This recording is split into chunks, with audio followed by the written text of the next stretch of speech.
Kita lanjutkan ke hadis nomor 306. An Aisyah qalat kana an-nabiy sallallahu alaihi wasallam yasumu min asy-syahri sabta wal ahada wal itsnaina wa min asy-syahril akhar wa min asy-syahril akhari thulatha'i wal arba'a wal khamis. Kata Aisyah, Nabi sallallahu alaihi wasallam itu berpuasa di hari Sabtu, hari Ahad, hari Senin, 3 hari berturut-turut. Sementara di bulan yang lain beliau berpuasa di hari Selasa, di hari Rabu, di hari Kamis. Demikian juga 3 hari berturut-turut. Ini dalil bahwasanya boleh berpuasa di setiap bulannya secara berturut-turut. Dan ini wa fi hadzal hadits bayanu annahu kana yasumu thalathata ayyamin min kulli syahrin. Dalil bahwasanya Nabi sallallahu alaihi wasallam beliau berpuasa 3 hari dalam sebulan. Dan ini bisa dijadikan dalil di antara dalil yang dipakai untuk hari Ayyamul Bid. Ya, karena setiap bulan itu berbeda-beda harinya. Dan ini juga menunjukkan bahwasanya kalau seseorang berpuasa di hari Sabtu, idza wafaqa ayyamil bid au yaumil arafah au yaumul asyura atau puasa disertai dengan puasa di hari Jumat, fala haraja fi siyamihi. Ya. Kalau seseorang berpuasa di hari Sabtu bertepatan dengan hari ayyamul bid, bertepatan dengan hari Arafah atau bertepatan dengan hari Asyura dan diikuti hari Jumat sebelumnya, maka boleh saja dia menunaikan puasa. Yang dilarang adalah berpuasa idza qusida takhsisuhu bisyam, mengkhususkan hari Sabtu untuk berpuasa. Ya. Dan Imam Ibnu Taimiyah rahimahullah mengatakan, wa ala hadza fayakunu qawluhu la tasumu yauma sabti. Sabda Nabi sallallahu alaihi wasallam, janganlah kalian berpuasa di hari Sabtu, maksudnya adalah jangan kalian mengkhususkan ya, hari Sabtu untuk berpuasa. Kecuali ada hal-hal tertentu yang melatar belakangi kita berpuasa di hari Sabtu. Kemudian hadis berikutnya dari Aisyah, maka Rasulullah sallallahu alaihi wasallam yasumu fi syahrin aktsara min siyamihi fi Sya'ban. Tidaklah Rasulullah sallallahu alaihi wasallam berpuasa dalam 1 bulan lebih banyak dibandingkan puasa beliau di hari bulan Sya'ban. Dan ini menjelaskan hadis yang sebelumnya. Kita lanjut lagi. Dari Aisyah radhiyallahu anha,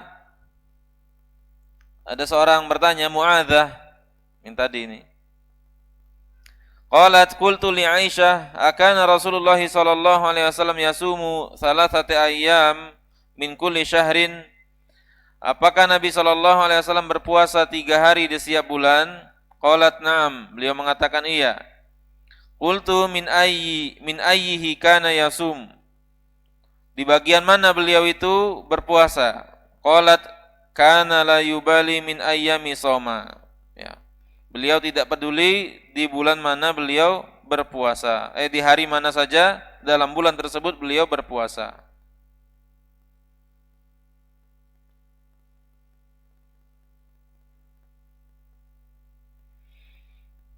Ya, ini tadi sudah juga kita bahas. Menunjukkan bebasnya 3 hari ini bebas. Hadis berikutnya dari Aisyah, kana Asyura yauman tasumuhu Quraisyun fil jahiliyah. Hari Asyura itu 10 Muharram, adalah hari orang-orang Quraisy di zaman jahiliyah juga menunaikan ibadah puasa. Wa kana Rasulullah sallallahu alaihi wasallam yasumuhu. Demikian juga Nabi sallallahu alaihi wasallam berpuasa di hari tersebut. Falamma qadimal Madinah shamahu wa amara bisiyamihi. Demikian juga tatkala beliau tiba di kota Madinah, beliau tetap berpuasa di 10 Muharram dan memerintahkan para sahabat untuk menunaikan puasa di hari tersebut. Falamma fturida Ramadhanu kana Ramadhanu huwal faridatu wa turika Asyura. Ketika puasa Ramadan diwajibkan, maka Nabi SAW memerintahkan para sahabat untuk berpuasa Ramadan sebagai puasa yang wajib dan meninggalkan Asyura.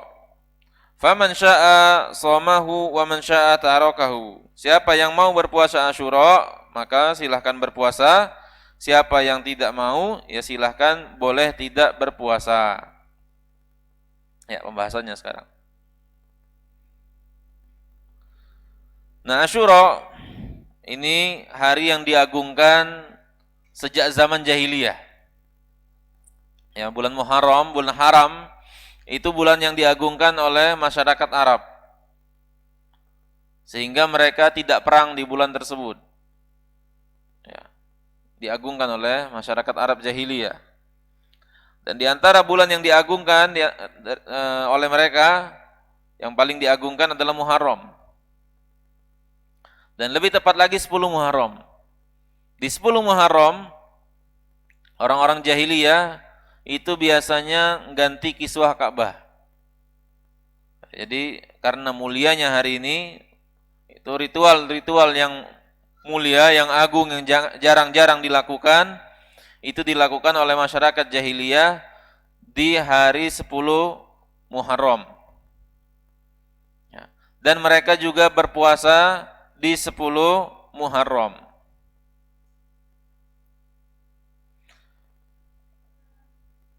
Dan ini ketika Nabi SAW di Mekah, sebelum ada Ramadan, yang wajib itu puasa Asyura. Hukumnya wajib. Ya, bagi kaum muslimin, sebelum ada syariat wajib berpuasa sebulan penuh di bulan Ramadan.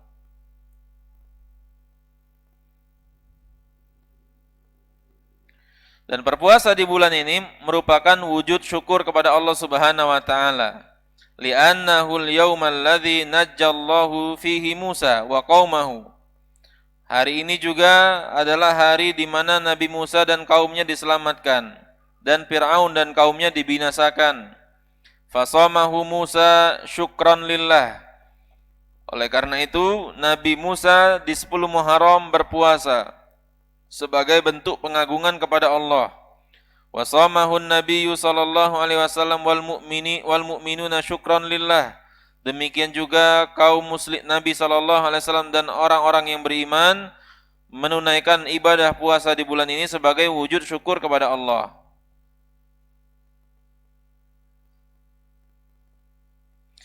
Dan disebutkan di sini adalah orang-orang Quraisy berpuasa di hari ini. Dimungkinkan hal ini adalah bagian syariat yang belum diubah, yang belum berubah dari masyarakat Quraisy. Syariatnya Nabi Ibrahim, ya, yang belum berubah, sehingga mereka berpuasa. Nah, ketika tiba di Madinah, Nabi tetap melanjutkan berpuasa.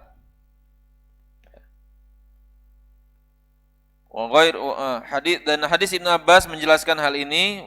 Qadiman Nabi sallallahu alaihi wasallam Madinata fara'al yahuda tasumu yauma Asyura. Nabi sallallahu alaihi wasallam datang ke kota Madinah dan melihat orang-orang Yahudi berpuasa di hari Asyura, 10 Muharram. Faqala ma hadza? Nabi katakan, "Kenapa kalian berpuasa?" Qalu hadza yaumun salihun. Ini adalah hari yang baik. Hadza yaumun najjallahu bani Israil min aduwihim fasamahu Musa. Hari ini adalah hari di mana Bani Israil, anak keturunan Nabi Ya'qub. Israil itu nama lain Nabi Ya'qub. Yang artinya Israil itu kalau bahasa Arabnya Abdullah. Diselamatkan dari musuh-musuh mereka yaitu Fir'aun dan kaumnya. Fasamahu Musa, dan Nabi Musa berpuasa. Qala fa ana ahaqqu bi Musa minkum. Kata Nabi, aku lebih berhak, ya, terhadap Musa dibanding kalian. Nah, di sini faidahnya bisa dilebarkan. Dalam masalah-masalah fadilah dan keutamaan, kita kaum muslimin bisa berdalil dengan nahnu ahaqqu minhum. Kita lebih berhak dibanding orang-orang non-muslim. Nah, ini dalam hal puasa. Dalam hal puasa sebagai wujud syukur Nabi Musa dan kaumnya diselamatkan oleh Allah, Nabi mengatakan, ana ahaqqu minhum. Ya. Fa ana haqqu bi Musa minkum. Aku lebih berhak untuk bersyukur atas selamatnya Musa dibanding kalian. Aku lebih berhak beribadah kepada Allah dengan ibadah syukur, yaitu berpuasa di hari ini dibanding kalian. Nah, ini bisa kita lebarkan dalam banyak hal. Ketika kita melihat orang-orang non-muslim disiplin, ya, mereka kemudian rajin, amanah, kita jawab juga nahnu ahaqqu minhum. Kita lebih berhak untuk disiplin dibanding mereka. Lebih layak, lebih terdepan kita untuk disiplin dibanding mereka. Lebih terdepan kita untuk amanah dibanding mereka. Lebih terdepan kita untuk maju dibanding mereka. Oleh karena itu saya pernah ditanya ketika saya pernah posting ada buku tentang tulisan orang non-muslim tentang manajemen waktu. Kemudian ada yang nanya, apakah tidak cukup syarah para ulama kita tentang manajemen waktu, tentang syarah hadis-hadis yang menjelaskan barakahnya waktu subuh? Karena terlalu panjang untuk dijawab, ya, diketik syarahnya hadis ini. Ya. Kita tidak punya ilmu manajemen waktu, mereka teliti sehingga bisa menghasilkan waktu pagi yang produktif, hari yang maksimal, ya. Nah, kita baca itu, kita baca, kemudian kita katakan nahnu ahaqqu minhum. Setelah kita baca, ini faedah waktu pagi, bisa menyehatkan badan, bisa ketika ini hormon macam-macam lah.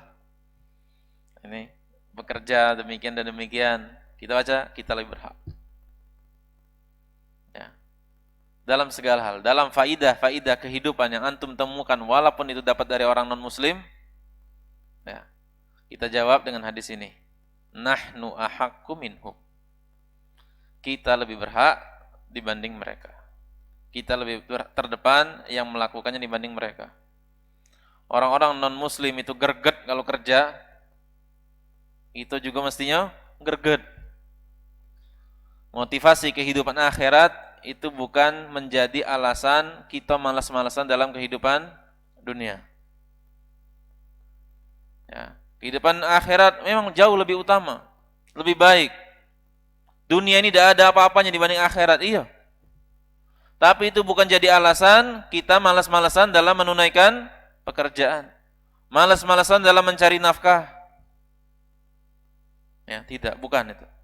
Kita jawab nahnu ahaqqu minhum. Kita lebih berhak, lebih terdepan dari orang-orang itu, ya, dalam hal yang demikian. Bedanya kita ketika datang kewajiban kita tinggalkan. Bedanya kita 24 jam tidak semua kita pikirkan tentang itu. Ya, itu bedanya. Cuman jangan malas-malas, tetap kita. Ya. Jangan sampai banyak kesan, ada cerita sebagian ikhwan mungkin misalnya etos kerjanya lemah, ya, belajarnya males dan lain-lain. Antum ngaji, ini latihan untuk belajar sekolah. Kan kalau ngaji kan harus nyatut, harus ini. Wah, ini kuliah, beda pernah aja ini. Nah, itu terbiasa nanti terbawa di kuliah, terbawa di belajar. Dan saya sering katakan, nyatet itu walaupun setelah nyantum buang, manfaat itu tetap. Ya, karena nyatet itu orang, prosesnya dulu di pikiran dia. Enak tulis. Sehingga dengar, nempel, tertulis. Ya, buang, tidak masalah. Ya. Tentu keberkahan ilmunya berbeda.